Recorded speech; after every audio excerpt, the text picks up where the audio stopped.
معاشی میدان میں اگر ہم دیکھیں تو غزوہ بدر کے نتیجے میں مسلمانوں کی معیشت مضبوط ہو گئی،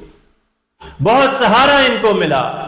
غزوہ بدر کے نتیجے میں مال غنیمت یا قریش کے اونٹ اور ان کے گھوڑے، ان کے ساز و سامان، ان کے اسلحہ، ان کے دیگر اسباب مسلمانوں کو ملی بطور مال غنیمت،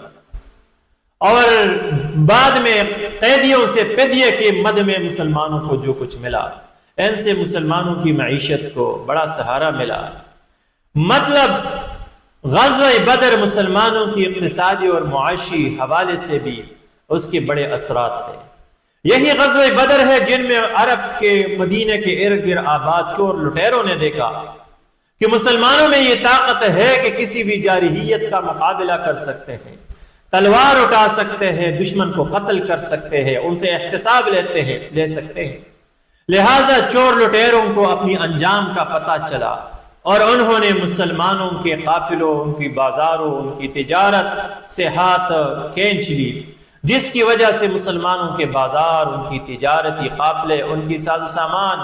کاروبار کو حفاظت ملی، اور یہی وہ حفاظت تھی جس کی وجہ سے مسلمانوں کی اقتصاد اور معیشت مزید مضبوط ہوتی گئی۔